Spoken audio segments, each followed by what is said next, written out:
Shabbat Shalom a todos nuestros amigos y hermanos de Bendición. Hoy vamos a compartir la Parashá Miketz, que quiere decir al final. Eso está en el libro de Génesis, capítulo 41, hasta el capítulo 44, 17. La Haftará está en Primero de Reyes, capítulo 3, del 15 al capítulo 4, 1. Esta es la Parashá número 10.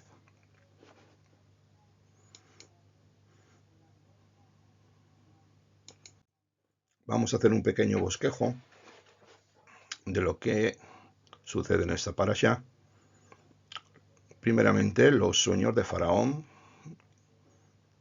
Joseph ante Faraón, los 7 años de abundancia, el nacimiento de Manasés y Efraín, los 7 años de escasez, el primer viaje a Egipto, el segundo viaje a Egipto y la copa de plata de Joseph.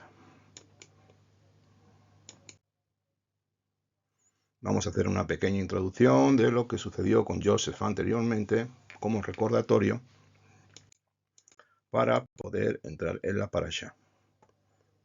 Joseph fue vendido por sus hermanos a unos madianitas que pasaban cuando ellos estaban cuidando el ganado. Pues intentaron matarle, pero su hermano Judá de alguna manera lo protegió y lo vendieron por 20 monedas de plata. Una vez que fue vendido, estos madianitas se lo vendieron a Potifar el egipcio, donde le puso en el servicio a toda su casa, y ese joven, dice la escritura, que el Eterno tenía sus manos sobre él, y era también de buen aspecto. La mujer de Potifera le asediaba continuamente hasta que logró acusarle de violación, por la cual fue Joseph echado a la cárcel durante el tiempo de 12 años, algo que nunca Joseph cometió. Y después de este tiempo, de estos 12 años, Faraón tuvo unos sueños que le turbaron, y vamos a ver qué es lo que dice la escritura. Al final de 2 años exactos sucedió que Faraón soñaba, y aquí que estaba en pie junto al Nilo. Y del Nilo subían 7 vacas gordas y de hermoso aspecto que apacentaban en el juncal. Tras ellas subían del Nilo otras 7 vacas de mal aspecto y enjutas de carne, y se paraban junto a aquellas vacas a la orilla del Nilo. Y las vacas de mal aspecto y enjutas de carne devoraban a las 7 vacas gordas de hermoso aspecto. Y despertó Faraón y se volvió a dormir y soñó por segunda vez. Y aquí 7 espigas gordas, buenas, crecían de un mismo tallo. Sin embargo, he ahí otras 7 espigas menudas y resecas por el viento oriental brotaban después de ellas. Y las 7 espigas menudas devoraban a las 7 espigas llenas y gordas. Y Faraón despertó. Había sido un sueño, y sucedió que por la mañana, conturbado en su espíritu, envió a llamar a todos los magos de Egipto y a todos sus sabios. Y Faraón les contó su sueño, pero no había quien lo interpretara. Entonces el principal de los coperos habló a Faraón diciendo: Hoy me acuerdo de mis pecados, cuando Faraón se enfureció contra sus siervos y me puso bajo custodia en la casa del jefe de los guardias. Esto quiere decirse la cárcel. Y a mí y al principal de los panaderos.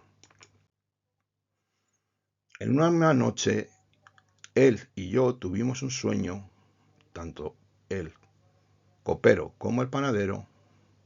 Cada uno soñó un sueño con un sentido peculiar. Y estaba allí con nosotros un joven hebreo, esclavo del jefe de los guardias, y se lo contamos. Y él nos interpretó nuestros sueños, A cada uno interpretó según su sueño. Y aconteció que tal como nos lo había interpretado, así fue. A mí me restableció mi puesto, pero al otro lo colgó. Entonces Faraón envió llamar a José, y haciéndolo sacar a prisa del calabozo, se afeitó, mudó sus vestidos y acudió a Faraón. Bien, como hemos leído, podemos leer cuando Faraón tuvo estos dos sueños que le impactaron grandemente y dejándole turbado. Estos dos sueños nos dice la Escritura que Faraón, viéndose de pie junto al río, donde subían 7 vacas gordas de muy hermoso parecer que comían junto al juncal del río, y seguidamente vio subir del río otras 7 vacas con un aspecto feo y flacas, y se juntaban a la orilla del río donde estaban las vacas gordas, y las vacas flacas se las comían.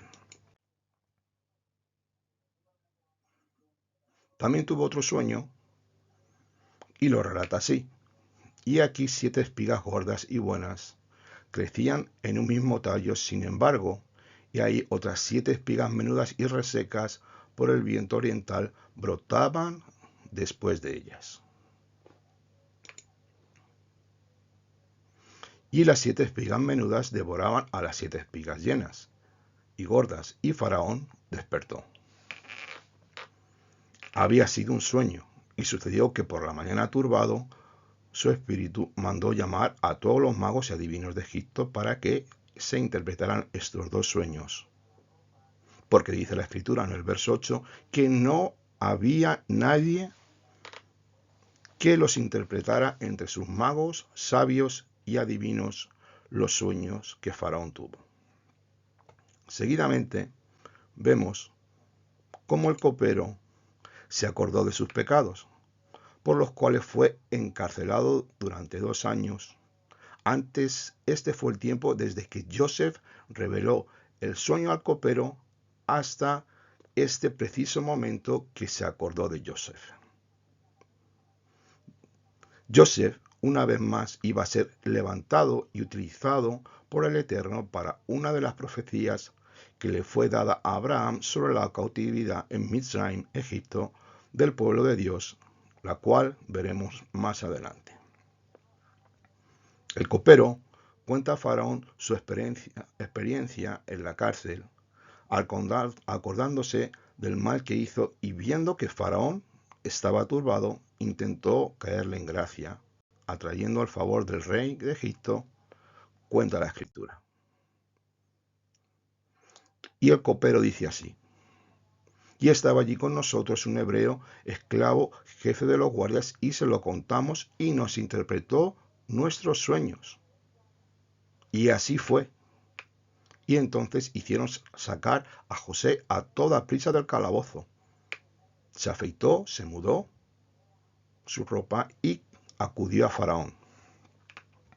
Vamos a ir viendo cómo de forma terrenal lo que hemos leído anteriormente tiene un sentido espiritual, el cual desde mi humilde entender puede ayudarnos a establecer quién era Joseph y cómo trasciende este relato de Joseph ben Jacob, el hijo de Jacob, comparado con el Mesías Yeshua, el Mesías sufriente, por todo lo que tuvo que sufrir y pasar por su pueblo.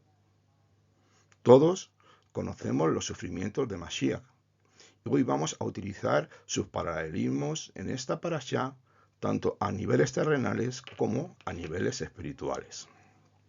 Sin olvidar cuál fue el propósito de Adonai y cómo las profecías dadas a Abraham Avinu se cumplen dentro de este estudio, con el propósito de traer la veracidad y la firmeza inmutable de la profecía bíblica, que ha de ser cumplida en su totalidad. Hasta la letra más pequeña ha de cumplirse. Así dice la Torá. He hecho aquí un pequeño recuadro profético, el cual apunta así. En el capítulo 41 Al final de 2 años exactos, Joseph tuvo que estar en la cárcel durante 12 años en total. Esto apunta a que el Mesías Ben Yosef tenía que sufrir y morir por las 12 tribus de Israel, conocido como el Mesías sufriente. Los 2 años de espera en prisión también hacen alusión a la resurrección del Mesías después de 2 días, como está escrito en el profeta Oseas, capítulo 6, verso 2. Nos dará vida después de 2 días, al tercer día nos resucitará y viviremos delante de él. Los 2 días hablan también del renacimiento del Estado de Israel, y eso está en el capítulo 66, 7 y 9 de Isaías, después de casi 2000 años de no existir, siendo después del año 70 y decretado por Adriano en el 132 la diáspora del pueblo judío después de la rebelión de Bar Kokhba, que finalizó en el 135 aproximadamente. Después de los 2 años que Joseph fue sacado de prisión, de la misma manera, todo Efraín, la casa de Israel, hará aliyá, vuelta a Eretz Israel, la tierra de Israel. La palabra Miketz, al final, muestra que los sueños de Faraón no hablan de solo lo que pasa al final de los 2 años, donde finalmente Joseph fue reconocido, lavado y puesto con vestiduras limpias. También habla del milenio, donde será reconocido por sus hermanos hebreos en un futuro, siendo Yeshua el rey sobre toda la tierra cuando ponga sus pies sobre el monte de los olivos, y entonces llorarán al que traspasaron, al hijo de David, el Mesías sufriente, según Zacarías 12:10 y Zacarías 14:4. Una vez que hemos establecido estos puntos de referencia, vamos con el sueño de Faraón. Ese sueño revela, tanto por las 7 vacas gordas de buen lustre, como las espigas gordas y buenas que crecían en un mismo tallo, que fueron dados estos 7 años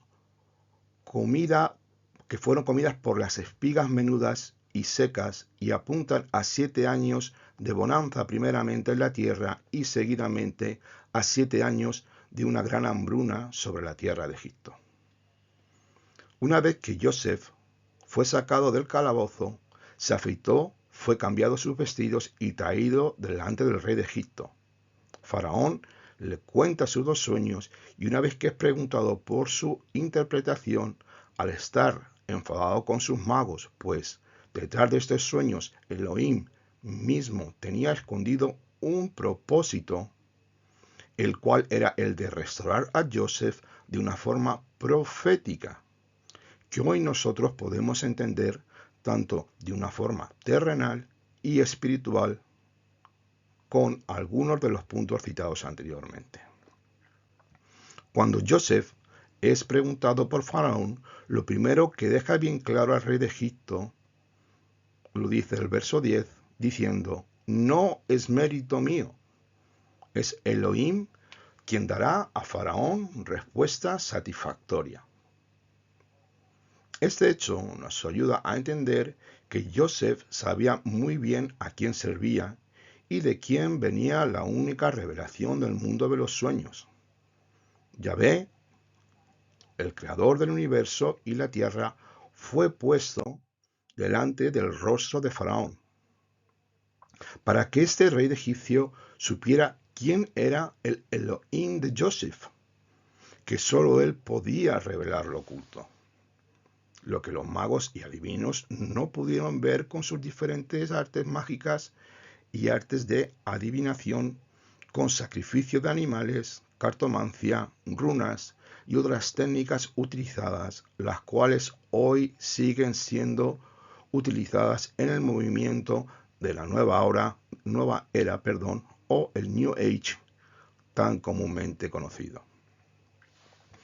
Todo este mundo de adivinación es idolatría y gran abominación delante de Elohim. Cuando los sueños son contados por Faraón a Joseph, este joven interpreta con gran claridad la interpretación de esos sueños. Y dice así: es el asunto que antes indiqué a Faraón. Elohim ha mostrado a Faraón lo que va a hacer. He aquí vienen 7 años de gran hambruna en toda la tierra. Después ellos se levantaron 7 años de hambruna, y toda la abundancia de la tierra de Egipto será olvidada y la hambruna consumirá el país. Como los 2 últimos años del encarcelamiento de Joseph fueron contados desde la muerte y restauración de los siervos del rey de Egipto, los 2000 años finales de esta edad actual presente son contados a partir de la muerte y resurrección de nuestro Mashiach Yeshua. Al final de los 2000 años parece que habrá unos 7 años de bonanza económica, posiblemente en todo el mundo, y luego vendrán 7 años de tribulación, según las Escrituras. Aquí pongo una diapositiva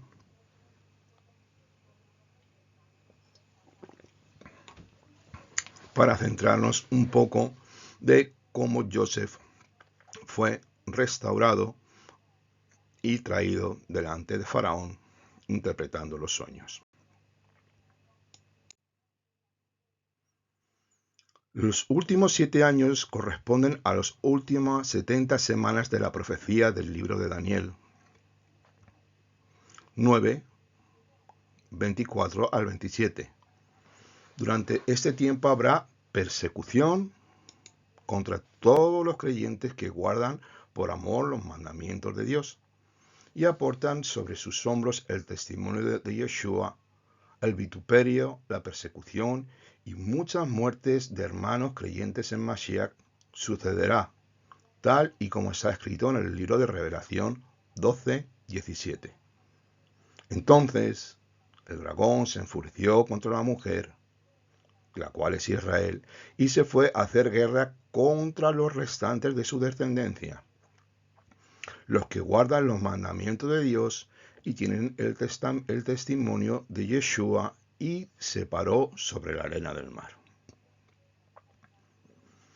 Este tiempo profético se acerca cada día más y más a su hora, siendo el pueblo de Israel el reloj profético de Elohim. Estamos viviendo en estos tiempos finales muchas de las profecías ya anunciadas para estos tiempos. Y nosotros como creyentes debemos ser luminarias, luz al mundo con todo lo que sucede y está sucediendo en Israel. El ataque terrorista de Hamás y la muerte de muchos seres inocentes, tanto de un lado como del otro, esta guerra infame son los dolores de parto que poco a poco se van incrementando día a día, hasta el regreso del Mesías de Israel.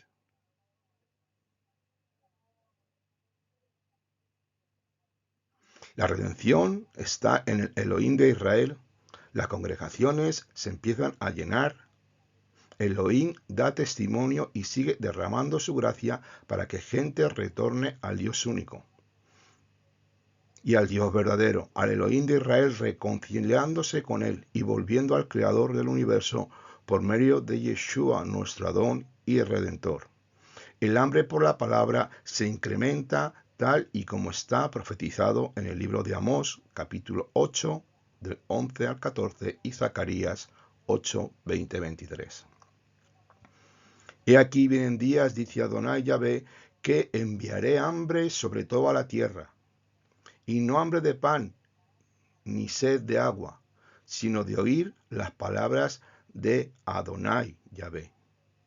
Y vagarán de mar a mar, y de norte hasta el oriente, andarán de aquí para allá en busca de la palabra de Adonai, pero no la encontrarán. En aquel día de las doncellas hermosas y las jóvenes desfallecerán de sed. los que juran por el pecado de Sonrom, y dice, viva tu Dios, Odán, y viva el camino de Berseba, caerán y nunca más se levantarán. Adonai Yahvé utiliza los medios para la salvación del hombre, exactamente lo mismo que con Joseph utilizó la tribulación, la persecución, las guerras, todo tipo de oscuridad. Elohim mismo, en su infinita sabiduría y poder, tiene la capacidad de utilizar todos los síntomas de maldad y oscuridad para el beneficio del creyente, el cual debe ser pasado por fuego y probado en todo.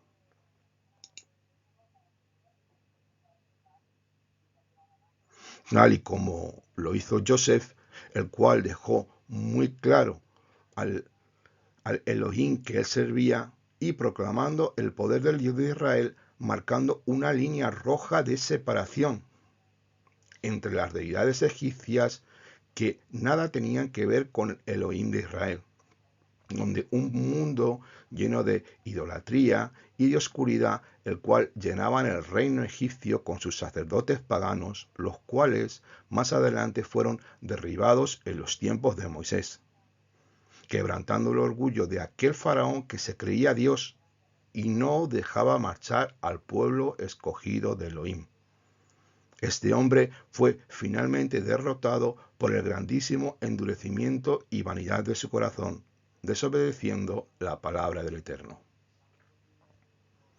Mas nosotros, que somos de la luz, la recibimos, obedeciendo, y todos los que han de venir en su debido momento, como está escrito en el libro de Zacarías 8, 20 al 23. Así dice el Eterno de los ejércitos, y será que aún vendrán pueblos y habitantes de muchas ciudades, y los habitantes de una irán a otra, diciendo, vamos sin demora a implorar el favor de Hashem, y a buscar al Eterno de los ejércitos, yo también iré. Y vendrán muchos pueblos, naciones poderosas a buscar a Adonai de los ejércitos en Jerusalén, y a implorar el favor de Adonai Yahvé. Así dice Adonai Elohim de los ejércitos, en aquellos días 10 hombres de todas las lenguas y de las naciones asirán del vestido de un judío, diciendo, iremos con vosotros porque hemos oído que Dios está con vosotros.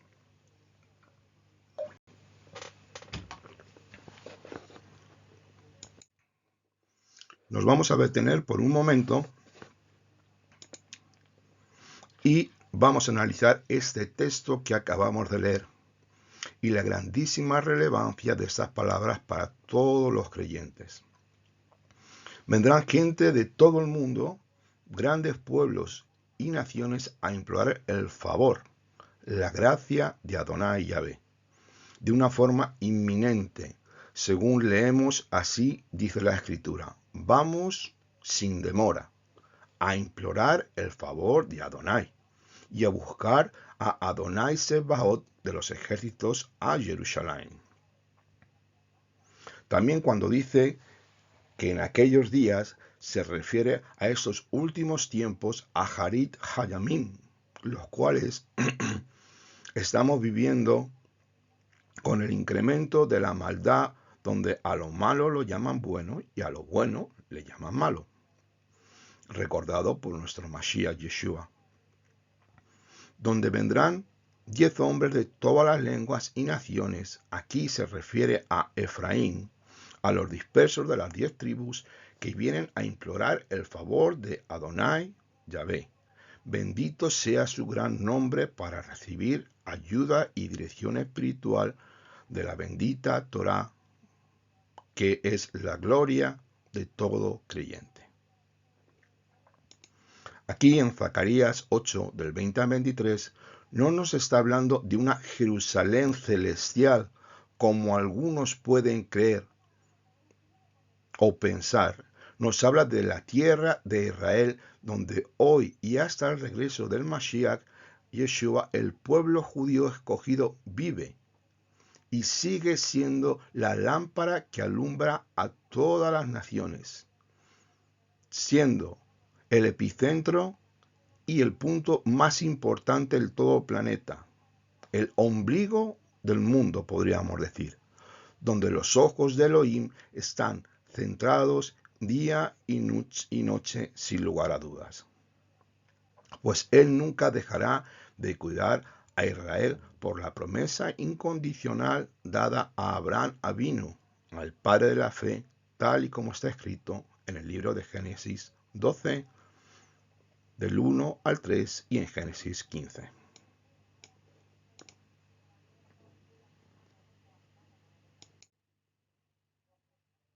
Estos 10 hombres que van a tirar del vestido, en hebreo kanaf, el vestido de un judío, como hemos leído antes, se refiere a las 10 tribus de Israel, perdidas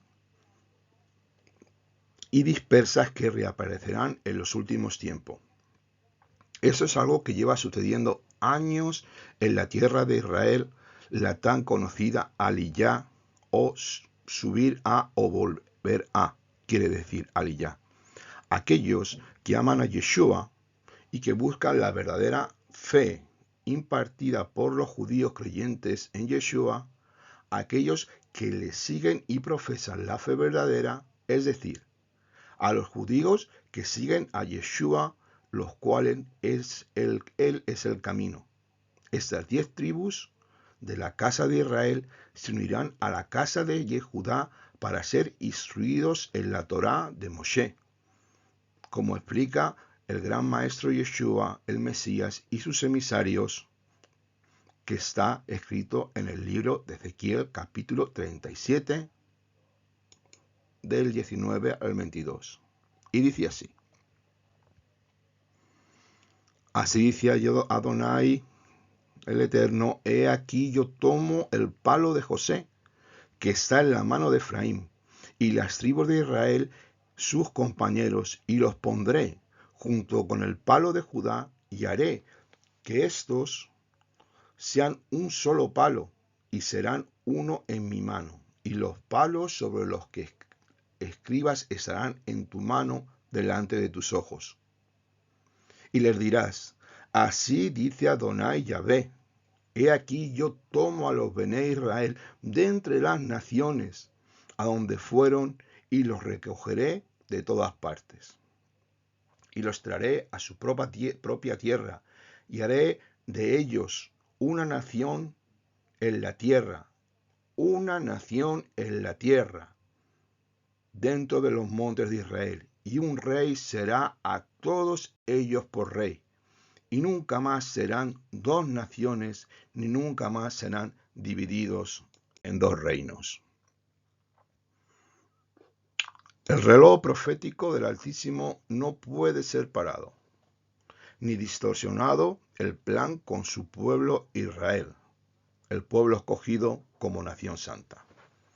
Con la venida del Mesías Yeshua entramos en los tiempos finales, Aharit Ayamin, como he dicho antes, donde después de la destrucción del templo por el emperador Tito, en la segunda revuelta del tiempo judío, como contra Roma, liderado por Bar Kokhba, el emperador Adriano acaba con la revuelta de este celote, matando a los judíos que quedaban.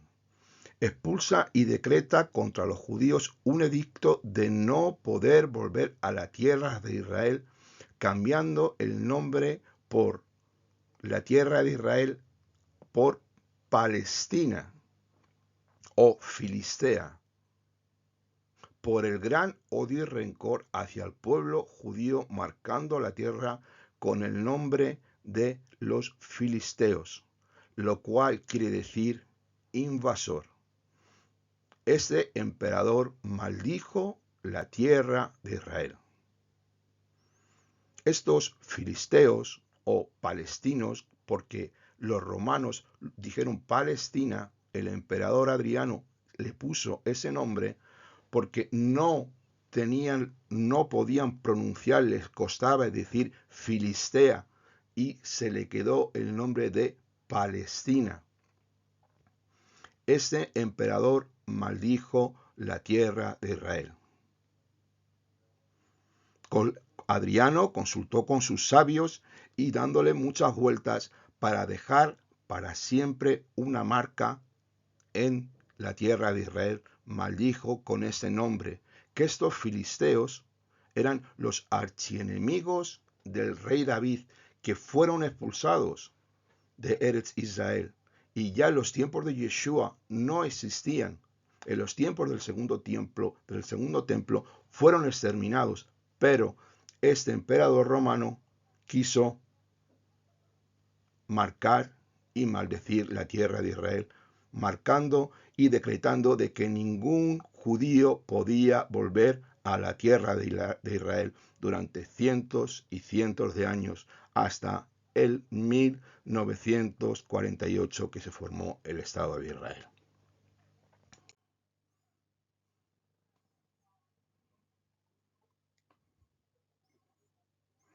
Aquí comenzó la unificación de las dos casas, lo que hemos leído de Ezequiel. Judá e Israel activando el mandato no para tan solo para el judío, sino también para el pueblo gentil, como hemos leído anteriormente. Id pues y haced discípulos de todas las naciones en mi nombre. Yeshua fue el epicentro y el impulsor de la gracia donde toda la revelación de la Torá se estaba cumpliendo. La restauración está en marcha y el ser humano no puede cambiar la voluntad profética de Dios Altísimo, a la cual todos estamos destinados sí o sí. Volvemos al sueño de Faraón. Ya sabemos que viene a Egipto una gran hambruna de una forma inminente en la tierra de Egipto, pero cuando Elohim le da estos dos sueños a Faraón, esto es porque va a ser algo rápido. Y cuando un sueño se repite dos veces va a ser algo inminente. En el versículo 32 dice así: en cuanto a la repetición del sueño a Faraón dos veces, es porque este asunto está determinado por Elohim y Elohim se apresura a ejecutarlo, siendo revelado al dador de los sueños. Esto le fue revelado a Joseph para dárselo a Faraón, qué debía hacer y cómo almacenar todo el grano que tenía que ser cosechado. Debía poner un administrador y dirigente durante este periodo de 7 años de bonanza, o llamados también las vacas gordas. En la escritura que dice que Joseph que quinte la tierra durante 7 años.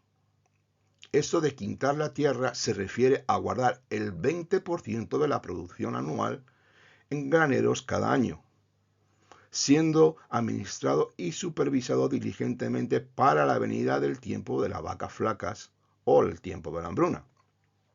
Y así no se quedarían sin comida en Egipto, pues como hemos leído,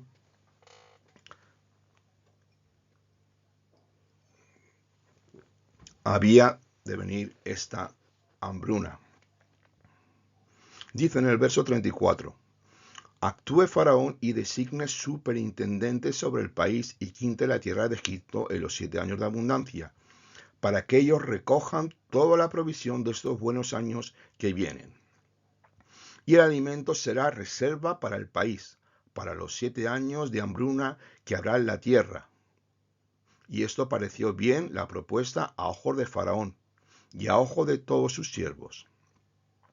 Pero como he dicho antes, las adversidades y los problemas pueden ser utilizados por Elohim para darle la vuelta a la situación más difícil, pues aunque Joseph estaba preso y fue desechado y juzgado por un delito que nunca cometió, Elohim mismo le sostenía y llegó el momento de la restauración.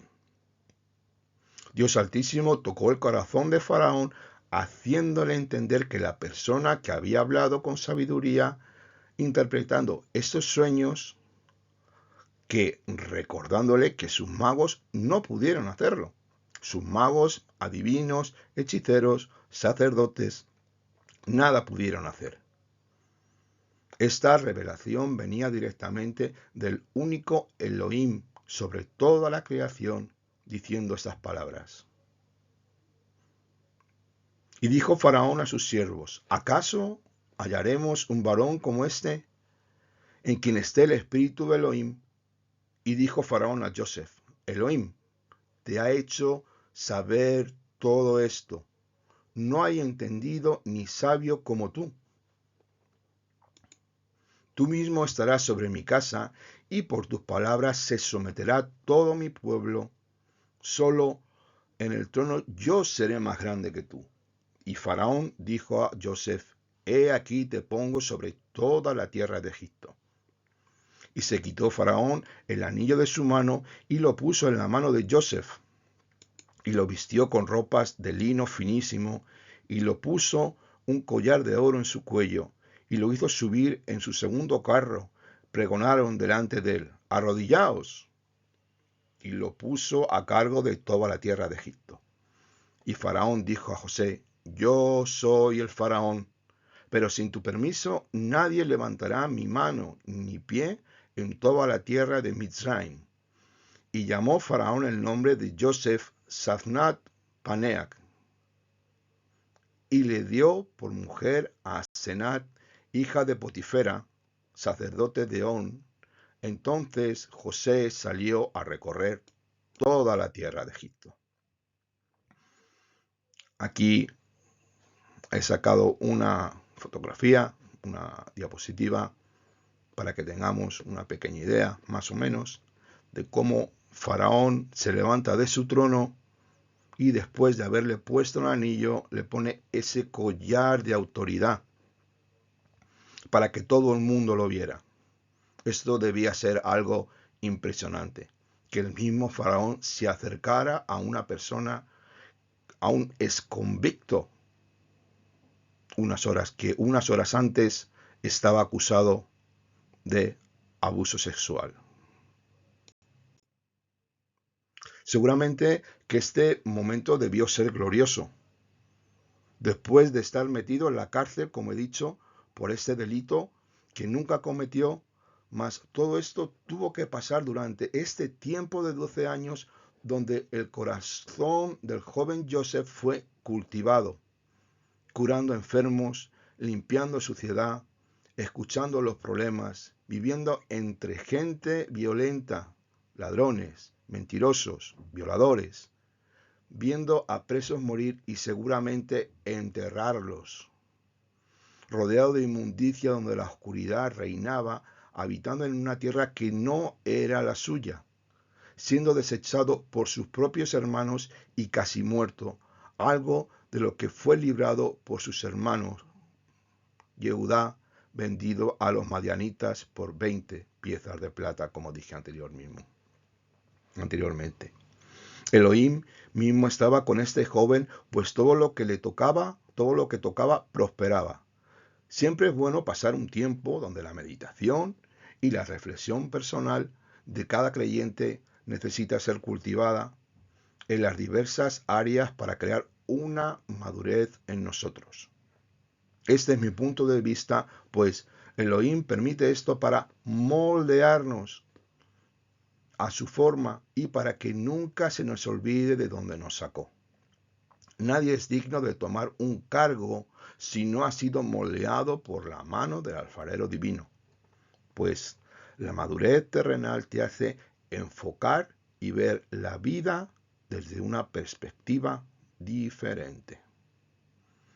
Aquí tenemos otro paralelismo cuando Joseph fue investido como gobernador. A los 30 años fue investido como gobernador de Egipto. Iba a ser el segundo gobernante sobre toda la tierra de Egipto, el terreno y la tierra más grande a la que nadie podía enfrentarse. Tenían una cultura muy avanzada y un gran ejército. Fue de las primeras culturas más avanzadas, y un hebreo que acababa de salir de la cárcel tomó el control del gobierno. Así dijo Faraón: ¿acaso hallaremos un varón como este, en que está el espíritu de Elohim? Aquí, en estos versos, entendemos quién tiene la autoridad de estos hechos. Faraón, desde mi punto de entender, se humilla y doblega el corazón reconociendo al Dios supremo del universo. Bendito sea su glorioso nombre, que ha dado la sabiduría a Joseph para interpretar los sueños, poniendo sobre toda la casa todo el mandato, todas las posesiones de Faraón, y dándole sabiduría para gobernar la tierra de Egipto, gestionando la gran hambruna que había de suceder y con una gran sabiduría de cómo multiplicar en gran manera el alimento que iba a ser guardado en los graneros de Egipto. Elohim mismo puso esto en el corazón de Faraón. La escritura dice así: ¿acaso encontraremos un varón como este donde esté el espíritu del Dios Altísimo? Este versículo es la clave que enlaza con el paralelismo con el Mesías de Israel. Es de alguna manera una similitud, paralelismo mesiánico. El mismo Ruach Elohim estaba sobre Joseph que el Ruach de Mashiach ben Yosef. Obviamente, en aquel tiempo el Ruach no moraba permanentemente en ningún hijo de Israel, pero sí eran investidos y visitados con el poder del Ruach Adonai, para proteger, para defender, para exhortar, para profetizar al pueblo de Israel, para que la voluntad del Dios Altísimo fuera cumplida. Desde el verso 41 vemos como una delegación paternal es puesta sobre Joseph, pues Faraón entrega toda la tierra de Egipto para ser gobernada.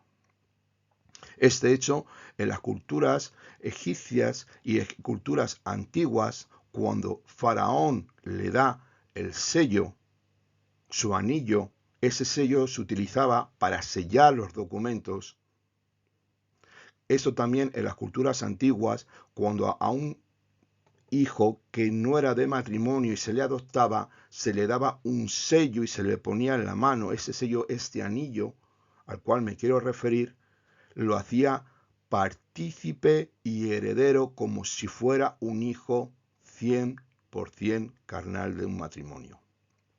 Además, Faraón, dice la Escritura, lo vistió de lino finísimo, poniéndole un collar de oro, como hemos visto anteriormente, sobre su cuello, y siendo subido a el segundo carro de Faraón, pregonando: arrodillaos. En hebreo diría abrej, arrodillaos. Esto fue hecho para que todo Egipto viera quién iba a mandar y a gobernar sobre la tierra en estos años de hambruna que debían de acontecer, dejando claro que Joseph era su mano derecha, como lo refleja en el verso 44. Y Faraón dijo a José: yo soy Faraón, pero sin tu permiso nadie levantará mi mano ni pie en toda la tierra de Egipto. Esta autoridad que le fue dada al joven Joseph solo podía venir del Padre de las Luces. Para demostrar la nueva posición y autoridad de Joseph, el faraón le dio a Joseph su propio anillo. Estos anillos se usaban para firmar y sellar los documentos, los cuales eran de gran valor y solamente podían portarlos miembros de la realeza.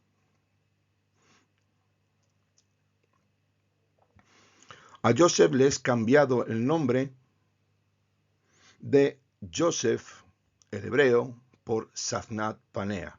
En hebreo, Belibi Zapantí. Este nombre nuevo que se le da a Joseph quiere decir quien explica las cosas ocultas o quien revela lo oculto. Una vez más, la Escritura nos demuestra que Adonai Yahvé oculta detrás de sus propósitos el futuro de su pueblo Israel y el plan perfecto ideado desde los patriarcas Abraham, Isaac y Jacob hasta cumplir en estos últimos tiempos, los cuales vivimos sus propósitos escondidos. En toda la escritura bíblica, desde cambiarle el nombre Faraón, lo afirma dentro de la tierra de Egipto. No tan solo con título fue afirmado Joseph y proclamado delante de los hombres, sino que Faraón muy sabiamente lo sujeta dentro de la corte egipcia. ¿Cómo? Dándole una esposa a la hija de un sacerdote de alta clase llamada Asenat, hija de Potifera, sacerdote de los dioses de Egipto, dioses de On. Es casado con una mujer pagana saliendo del mundo hebreo, con la cual más tarde tendría 2 hijos, Efraín y Manasés, siendo estos 2 retoños de gran bendición y parte de las 12 tribus de Israel, pero robándole temporalmente su identidad hebrea dentro del propósito perfecto de Elohim. Aquí tenemos uno de los puntos tocados anteriormente sobre el paralelismo del robo de la identidad hebrea de Joseph con nuestro Masías Yeshua, el cual de ahora en adelante su vida iba a ser cambiada a una vida egipcia. Ya no iba a ser nunca más durante este tiempo Joseph ben Jacob ha-Ibrit, José, el hijo de Jacob, el hebreo.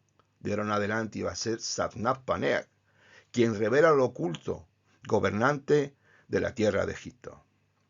Esto muestra de una forma paralela el robo de la identidad de nuestro Mashiach Yeshua, el hebreo, el cual nació, vivió y murió como hebreo, en la tierra de Israel, en la tierra de Judea, en la tierra de los judíos, conviviendo con sus hermanos, guardando toda la Torá e incluso la tradición oral que pasaba el filtro de la bendita Torá.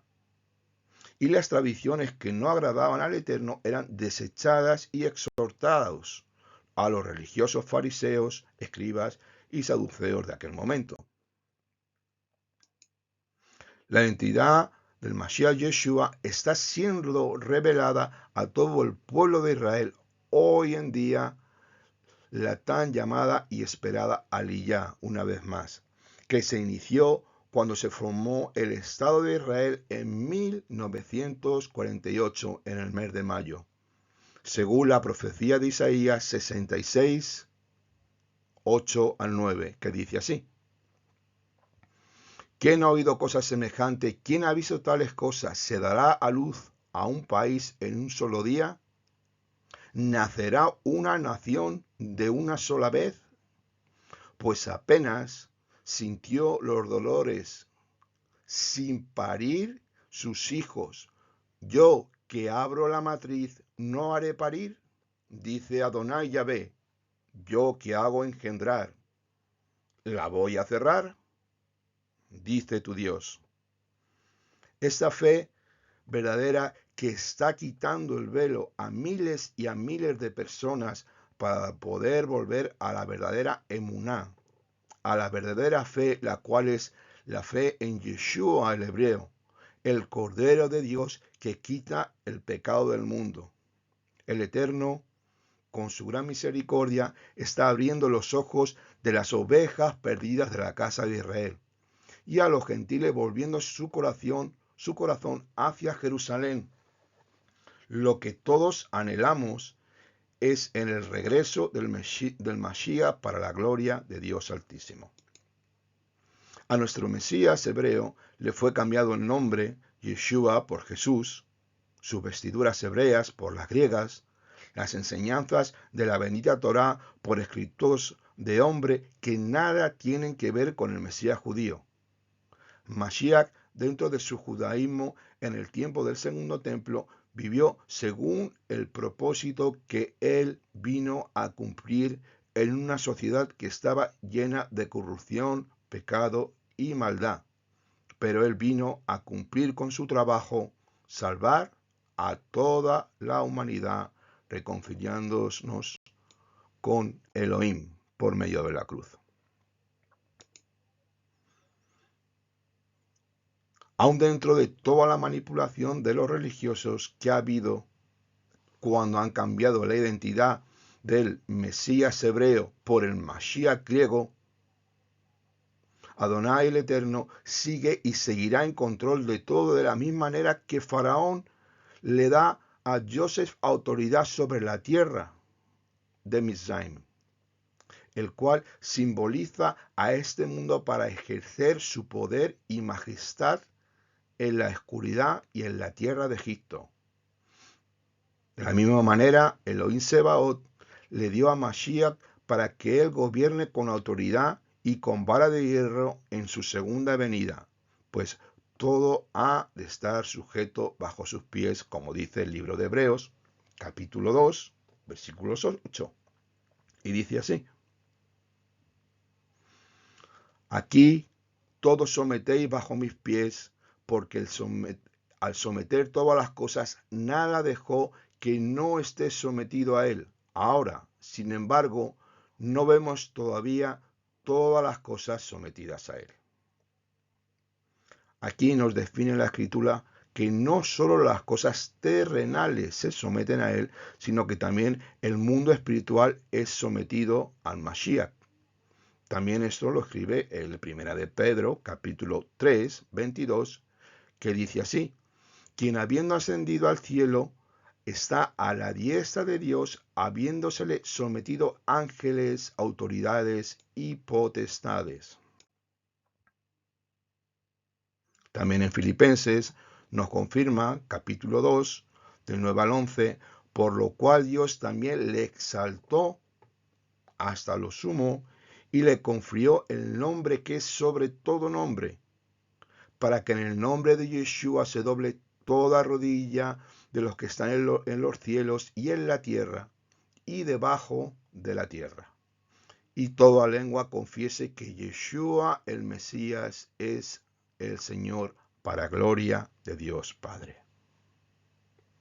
De la misma manera que les otorgada a Joseph la autoridad de gobernar en Egipto, teniendo el sello en su mano para firmar y validar documentos como si fuera Faraón, de la misma manera Yeshua no tiene el nombre más sublime en sí mismo, sino lo ha recibido de quien, de Adonai Yahvé, que le impone el nombre para gobernar por medio de él y para él, como hemos leído anteriormente en Filipenses. El que no se inclinaba ante Joseph no estaba sujeto a Faraón, que lo había ordenado. De la misma manera, el que no se inclinaba ante Yeshua, no se incline ante Yeshua y no lo reconoce como Señor, no está obedeciendo al Padre, al cual ha ordenado esto. Doblegar la rodilla delante de Joseph era exactamente lo mismo que si le estuvieras haciendo delante de Faraón, pues Mashiach es el mediador entre Dios y los hombres.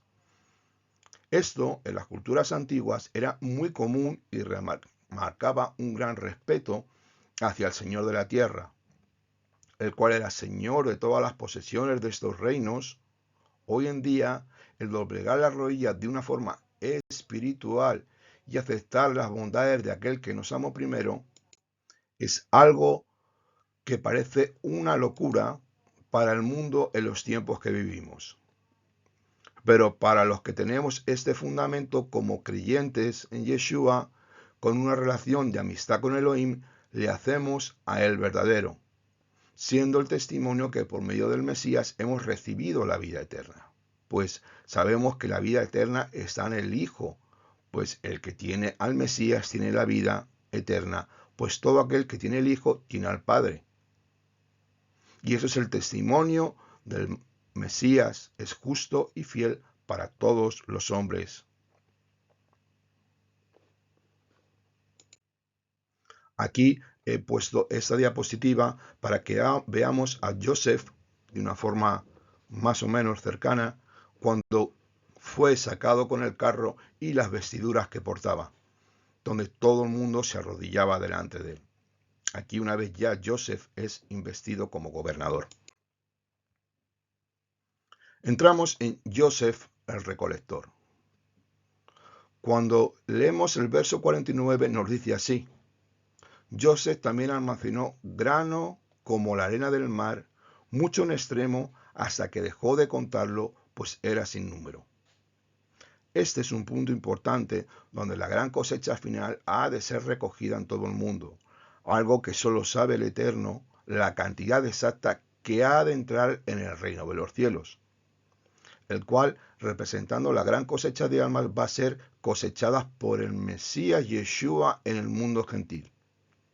Es curioso que Yeshua, la mayoría de sus parábolas fueran sobre la recogida de trigo, sobre la siembra de los campos, el separar el trigo, la cizaña, pues Él es la primicia, la recolección de todos los santos, como nos dice 1 Corintios 15:20.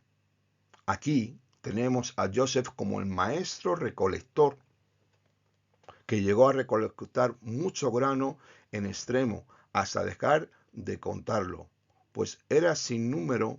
De la misma manera, Yeshua recogerá a sus escogidos entre todas las naciones de toda tribu, lengua y nación, como está escrito en el libro de Revelación, capítulo 7, del 9 al 10.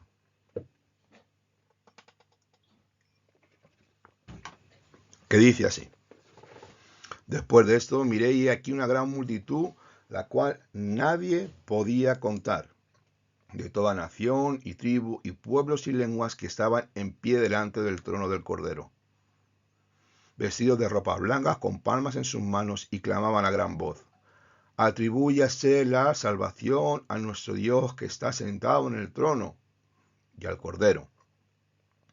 También este hecho de la recolección final por el gran maestro recolector de almas, Mashiach, en este mismo libro donde refleja a la casa de Efraín o la casa de Israel, que fue dispersa entre las naciones después del pecado del rey Salomón por el pecado de idolatría, donde Salomón tuvo más de 1000 mujeres, y cayó en ofrecer oraciones e incienso a falsos dioses. Pasamos y vemos el nacimiento de Efraín y de Manasés. Eso es en el capítulo 41, del 51 al 52. Y dice: Y llamó José el nombre del primogénito Manasés, porque dijo Elohim: me hizo olvidar todo mi sufrimiento y toda la casa de mi padre. Y llamó el nombre del segundo Efraín, porque dijo Elohim: me ha hecho fructífero en la tierra de Egipto. Antes de que llegara a Egipto la gran hambruna, la mujer de Joseph dio a luz 2 hijos. El primero de ellos fue Manasés, y su segundo fue Efraín.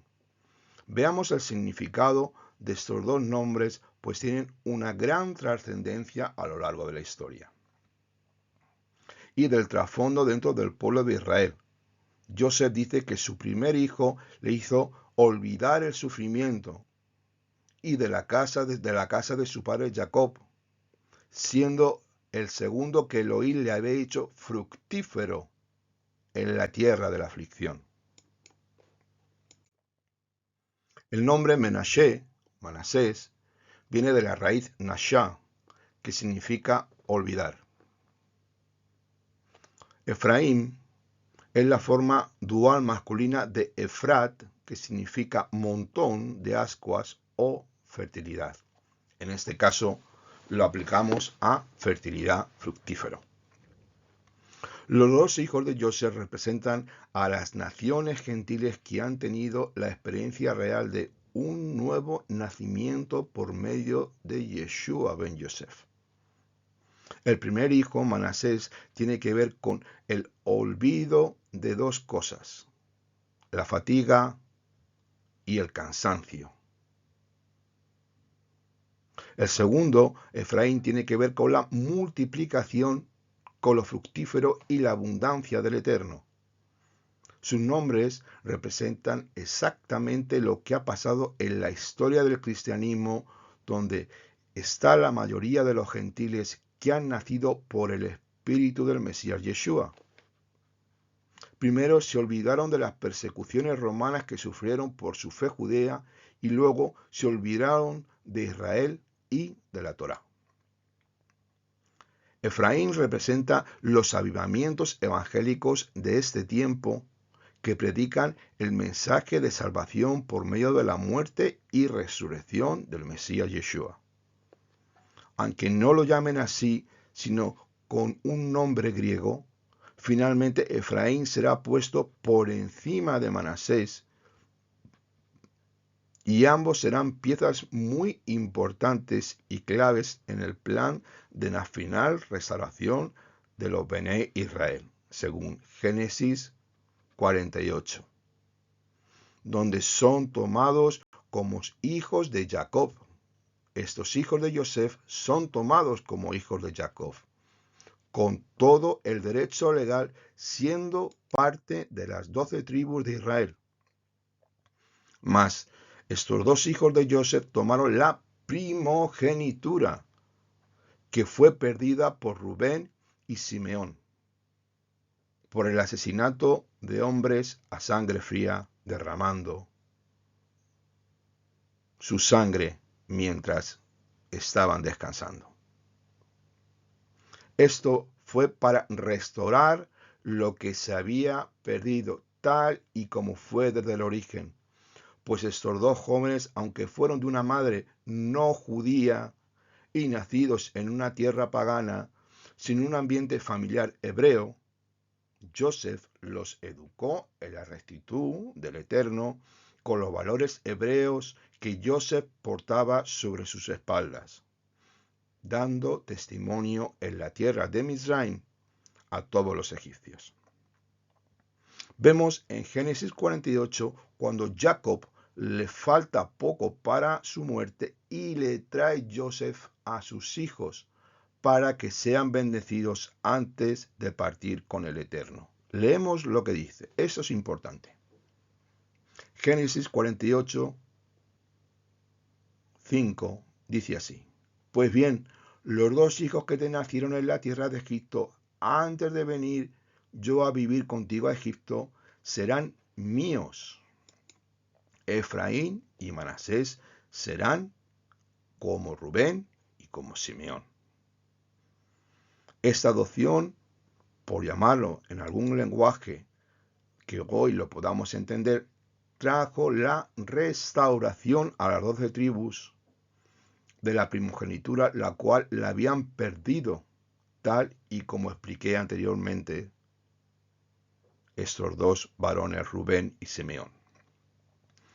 Como recompensa especial para Joseph, quien continuó siendo recto durante todo su duro exilio, él llamó primero a los hijos de Joseph, Efraín y Menashe, y les dio una bendición especial y 2 porciones de tierra de Israel. En ese día Jacob los bendijo diciendo: en un futuro Israel, el pueblo judío los utilizará como una bendición. Ellos dirán: que Dios te haga como Efraín y Menashe. Eso lo tenemos en el libro de Génesis 48, 20.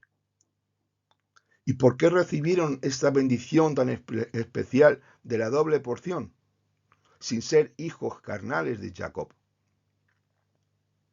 Siendo de una madre pagana, una sacerdotisa pagana. Veamos el porqué. Efraín y Menashe fueron los primeros hermanos de entre nuestros hermanos que vivieron sin rivalidad. Antes de ellos estuvieron Isaac e Ismael, que se mataban, Jacob y Esaú, guerra completa, que casi Esaú acaba con Jacob, y por supuesto los hermanos de Joseph, los 10 hermanos de Joseph, que lo vendieron como esclavo, todas las relaciones estuvieron cargadas de conflicto, odio, peleas y rencor. Efraín y Menashe fueron hermanos que vivieron en armonía, ya que el centro de sus vidas fue el más elevado ejemplo del trabajo por el bien de su comunidad y su pueblo. Además, ellos dos fueron los únicos de los 12 hijos y sus familias que crecieron hasta la madurez fuera de la tierra de Israel. Y a pesar de esta desigualdad, se mantuvieron firmes en un compromiso con el Elohim de sus padres. De la misma manera, Joseph tiene 2 hijos nacidos en el mundo gentil, que serán finalmente reconocidos por Israel en los últimos tiempos. Al ser injertados en el buen olivo, el cual es Israel, del que emana la savia natural, que sustenta a todos los creyentes, tanto judíos como a gentiles, que han sido injertados en el buen olivo por gracia. Por medio del sacrificio perfecto de Yeshua ben Yosef, ese siervo sufriente que entregó todo lo que tenía para que nosotros fuéramos comprados a precio de sangre, siendo exaltado a lo alto de los lugares celestiales, estando a la diestra de Dios Padre.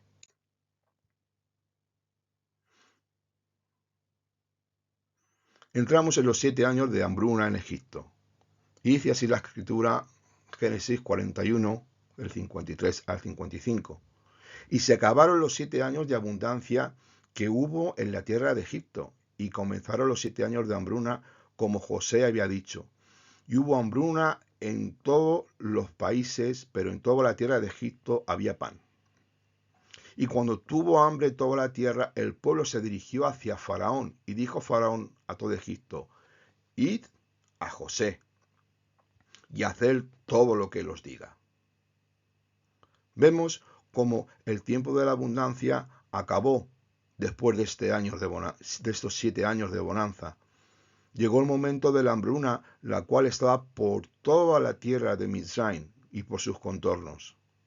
El pueblo clamó a Faraón y una vez más es delegada la autoridad a Joseph, que dice así en el versículo 55. Y dijo Faraón: id a Joseph y haced con él como él os diga.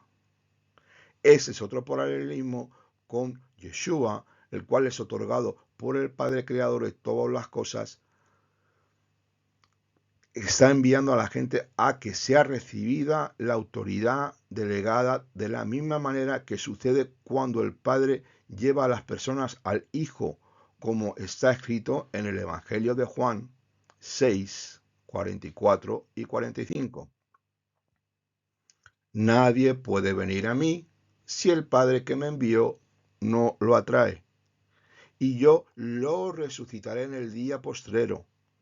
Está escrito en los profetas, y serán todos enseñados por Dios. Todo el que oyó de parte del Padre y aprendió, viene a mí. Y también en Mateo 11:27 está escrito: todas las cosas que me han sido entregadas por mi Padre, y nadie conoce al Hijo sino al Padre, ni nadie conoce al Padre sino el Hijo, y aquel a quien el Hijo lo quiera revelar. Venían de todos los países a pedir grano para hacer pan y para ser alimentados. Faraón ya lo dijo: id y buscar a Joseph y hacer todo lo que él os diga. Yeshua, en la misma manera, es el único que puede satisfacer el hambre espiritual tanto de judíos como de gentiles. Más adelante vemos que también los israelitas tendrán que humillarse para recibir el pan de vida para no morir. Con esto aprendemos que también los únicos mensajes de la Torá que contienen suficiente sustancia espiritual para poder saciar y satisfacer el hambre son los que tiene Mashiach ben Yosef. como dice Juan 6:51. Este es el pan que desciende del cielo, para que quien coma de él no muera. Yo soy el pan vivo que descendió del cielo. Si alguno come de este pan, vivirá para siempre, y ciertamente el pan que yo daré por la vida del mundo es mi carne.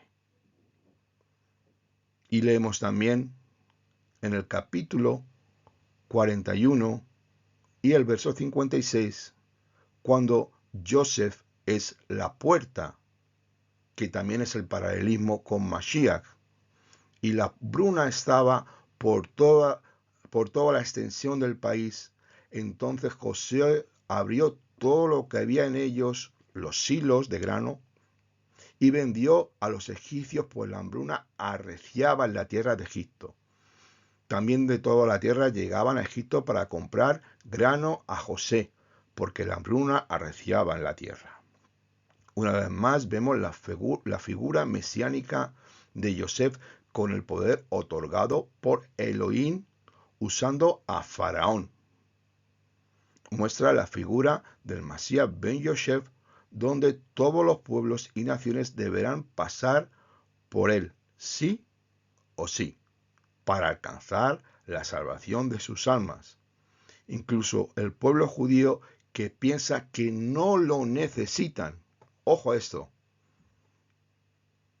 y que es un falso Mesías, se deberán humillar y llorar por aquel que traspasaron hace casi 2000 años, como está escrito en el libro de Zacarías, capítulo 12 al 10, que dice así: Y derramaré sobre la casa de David y sobre los habitantes de Jerusalén espíritu de gracia y de oración, y me mirarán a mí, a quien traspasaron, y llorarán como se llora por causa del unigénito, y se afligirán por él, quien como el que se aflige por el primogénito. Pues solo hay una puerta por la cual todas las ovejas de su rebaño debemos pasar. La puerta es la casa del Padre, que permanece siempre abierta.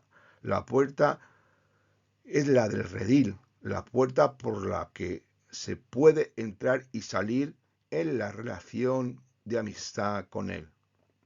Siempre permanecemos libres. Que nunca se nos olvide, Él nos dice que la puerta es estrecha. Es necesario bajar y humillarse para entrar en la relación continua con el Dios de Israel.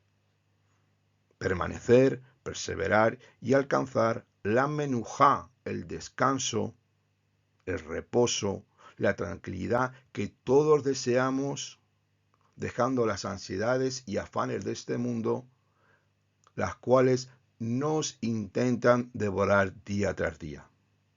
Nuestro rabino, nuestro Rebbe celestial Yeshua, lo dejó bien claro en Juan 14:6. Yeshua dijo así: Yo soy el camino, la verdad y la vida, y nadie viene al Padre si no es por mí. Y también Juan 11, Jesús dijo: Yo soy la resurrección y la vida. El que cree en mí, aunque haya muerto, vivirá. Y todo el que vive y cree en mí, de ningún modo morirá eternamente. En nuestro Mesías, solo en Él, el cual es el camino al Padre, es donde podemos encontrar la saciedad que las cosas de este mundo no nos pueden llenar. Así como lo hizo Joseph abriendo las puertas de los silos del alimento del grano que todos buscaban. Yeshua nos invita a seguir los pasos para la eternidad. Pasamos ahora a Génesis 42, del 1 al 7, que es el primer viaje a Egipto. Después que la hambruna empezó, Jacob se quedó sin sustento y envió a 10 de sus hijos a la tierra de Mizraim por trigo. Dejó a Benjamín con él, que era su último retoño, pues era el último hijo de su amada Rachel, de cual Jacob estaba enamorada y obviamente no quería que le pasara nada habiendo muerto supuestamente lo que le dijeron sus hijos, José, que estaba muerto. Así, dice el verso 5, así que los hijos de Israel fueron a comprar grano entre los que iban, pues la hambruna estaba en la tierra de Canaán, y José era el gobernador del país que vendía grano a todo el pueblo de aquella tierra. Entonces los hermanos de José se postraron ante él, rostro en tierra. Aquí se cumple en parte el sueño de Joseph que tiene en Génesis 37:7. Nuevamente vemos el paralelismo con Mashiach, donde muchos judíos de entre las naciones tendrán que ir al hijo de Joseph para buscar el pan de vida, para no morir. Eso será un momento glorioso cuando los judíos reconozcan que aquel que el mundo gentil llamaba Jesucristo también tiene el pan para ellos, como dice en el libro de Oseas 5:15 y 6:13. Me volveré de ellos a mi lugar hasta que reconozcan su pecado y busquen mi rostro y me busquen en la angustia con empeño. Venid, volvamos a Adonai Yahvé, porque él desgarró para nosotros, pero nos sanará. Él hirió, pero nos vendará la herida. Nos dará vista después de 2 días. Al tercer día nos resucitará y viviremos delante de él.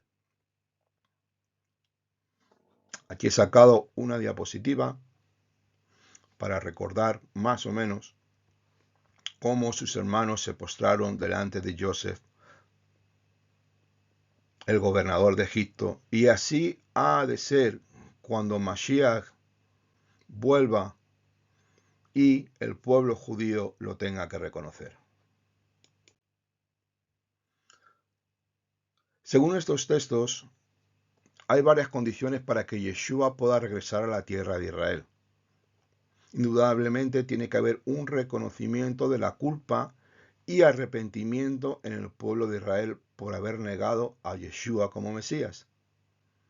Tiene que haber una búsqueda ferviente del Eterno en un tiempo de angustia, que es la gran tribulación para Jacob, según Jeremías 30:7. Tienen que pasar 2 días, que son esos 2000 años desde la primera venida del Mesías. El pueblo judío tendrá que tener el dominio y vivir en la ciudad de Jerusalén. Primeramente, tienen que venir los tiempos de restauración de todas las cosas, las cuales han sido habladas y escritas en los libros de los profetas. Los representantes de la mayoría de la población judía de Jerusalén tendrán que decir a Yeshua, Baruch haba, Beshem Adonai, bendito el que viene en el nombre de Adonai, como está escrito en el libro de Mateo 23:39. Cuando todas estas cosas sucedan, Yeshua regresará a la tierra para gobernar como el Mesías hijo de David.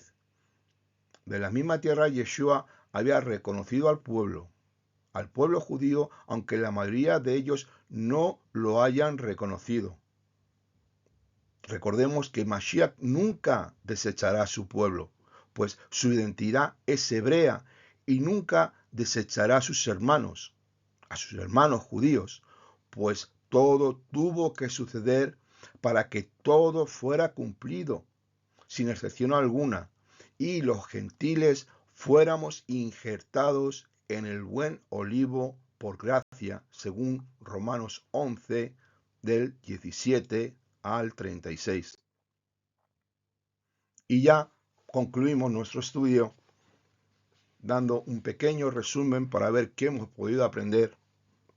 Esto es de vital importancia. Este estudio con el cual he querido desarrollar la figura mesiánica de Yosef ben Jacob como el siervo sufriente, obviamente dentro del relato bíblico de esta porción con los antecedentes pasados desarrolla una historia de desarraigo y de rechazo familiar. Primeramente por sus propios hermanos, los cuales por envidia le querían matar, pues ellos eran hombres curtidos con un corazón torcido, cultivados en sus propias creencias y desobedeciendo a su padre Jacob. Este propósito de Yeshua ben Yosef como siervo sufrente desarrolla la caída, la humillación, el abandono y el odio primeramente por los de su propia sangre, sus propios hermanos, que no consideraban su rectitud, la cual Adonai mismo había puesto dentro de este joven hebreo que nunca dejó de practicar. Joseph, siempre con el propósito escondido de Elohim para llevar a cabo su voluntad, primeramente de una forma individual, en la vida de Joseph, y a la vez en la vida de sus hermanos, los representantes de las tribus de Israel.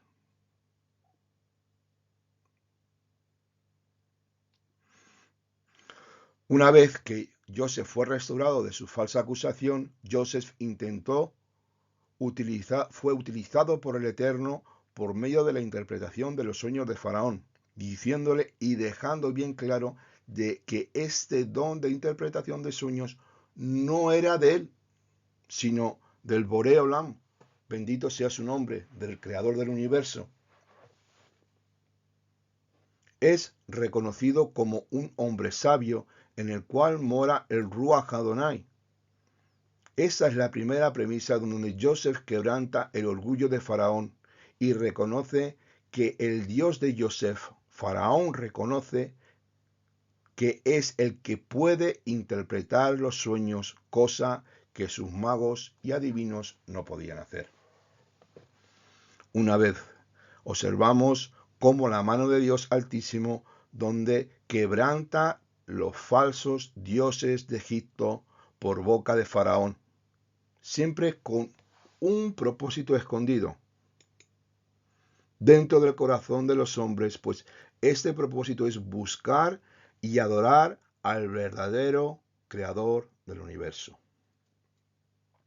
Una vez investido Joseph como gobernador de Egipto, se le otorga toda autoridad sobre la tierra de Mizraim a alguien que horas antes estuvo en un calabozo medio muerto en vida, rechazado, vendido por sus hermanos y acusado de un falso delito de abuso sexual con la mujer de Potifera.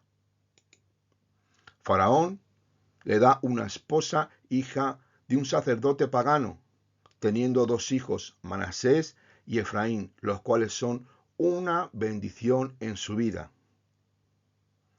Aunque criados en un ambiente egipcio dentro del mundo de la idolatría, fueron educados por su padre Joseph, dentro del conocimiento del temor a Adonai y la rectitud y la obediencia para ayudar al prójimo. Por este hecho, como expliqué, cuando se bendice a los hijos en el Shabbat, se pone el ejemplo de Manasés y Efraín dentro del pueblo de Israel. No se bendice en el nombre de Abraham, ni de Isaac, ni de Jacob. Se pone a estos dos jóvenes como ejemplo de rectitud y de plenitud. Así se les bendice a los hombres. Estos hombres, estos jóvenes, tuvieron la templanza y el saber estar con respeto a sus padres, recibiendo una doble bendición profética por su abuelo Jacob, y siendo estos dos tomados como primogénitos de las tribus de Israel. Para más adelante, Efraín, que fuera disperso entre las naciones dentro del mundo gentil, para que finalmente fuera el pueblo judío llamado a celos, hasta que el tiempo de los gentiles sea cumplido, para que finalmente Israel sea salva y restaurada. Esto no antes de muchos sufrimientos y penalidades las cuales hemos visto en la historia bíblica y recientes de la fundación del Estado de Israel desde 1948 hasta estos tiempos finales, Harit Hayamín, donde los dolores de parto se están incrementando antes del regreso del Mesías Yeshua. Desde estos tiempos, muchos están volviendo a la fe verdadera, a la raíz del león de la tribu de Judá. Y tanto el pueblo judío que rechaza al Mesías Yeshua ben Yosef, tal y como lo rechazaron los hermanos de Yosef, como más tarde llorarán, llegará el tiempo donde llorarán juntos, abrazándose y siendo reconciliados como son lo que son, sus hermanos de sangre, pero debiendo pasar primeramente el pueblo de Israel grandes tribulaciones hasta que todo esto acontezca, las cuales estamos viendo, esta guerra que está arrastrando a un odio febril manipulado contra el pueblo de Israel. Todo el propósito de Adonai es siempre para bien. El único verdadero camino hacia la casa del Padre, el cual es Yeshua, y todos tanto como judíos y gentiles debemos pasar por esa puerta de humildad, doblegando cada día nuestras rodillas y nuestro ego que nos hace ser tan superiores a veces referente a otras personas, pues cuando actuamos así no es agradable delante de Elohim. Y ya, para finalizar, como dijo Rabí Shaul, de una forma alegórica, porque esto no se puede tomar de una forma física, porque si no, no habría nadie en el mundo lo que para explicar que todos somos iguales delante de los ojos de Elohim, dándonos un baño de humildad, sacó esto para entender los tiempos finales y el trabajo que el Eterno hace en el corazón de cada uno de nosotros. En el libro de Gálatas 3, 28 y 29 dice así: porque ya no hay judío ni griego, no hay siervo ni libre, no hay varón ni hembra, porque todos vosotros sois uno solo en Yeshua el Mesías. Y si vosotros sois del Mesías, entonces sois descendencia de Abraham, herederos según la promesa. Esto nos muestra y nos da un baño, nos da un repaso de humildad, tanto como al judío como al gentil, trayendo nuestro ser a la tierra, poniendo los pies en la tierra y volviéndonos a centrar en la humildad, el perdón y en aquel que nos amó primero, Yeshua, el Rey de Gloria, por el sacrificio en aquel madero que Él cargó, que Él sufrió, pues solamente por Él y en Él somos descendencia de Abraham según la promesa. Y con esto, ya, amados hermanos, termino. Quiero recordaros que sigamos orando por todas las necesidades de la congregación y también oremos por la paz de Jerusalén. Estamos viviendo, el pueblo de Israel, unos tiempos de dificultad, y para que el Eterno dé sabiduría a los gobernantes, la misma sabiduría y templanza que tuvo Salomón en sus primeros años para dirigir todo lo que está haciendo y para que la paz y el regreso del Mesías sean lo más pronto posible. Un fuerte abrazo, les deseo un final de Shabbat grandioso, donde puedan estar con sus familias y un buen inicio de semana. Así que quiero decirles Shabbat Shalom y que tengan un buen día. Muchas gracias y espero que este estudio haya sido de edificación y de luz en sus vidas. Un fuerte abrazo desde Beneición. Shabbat Shalom.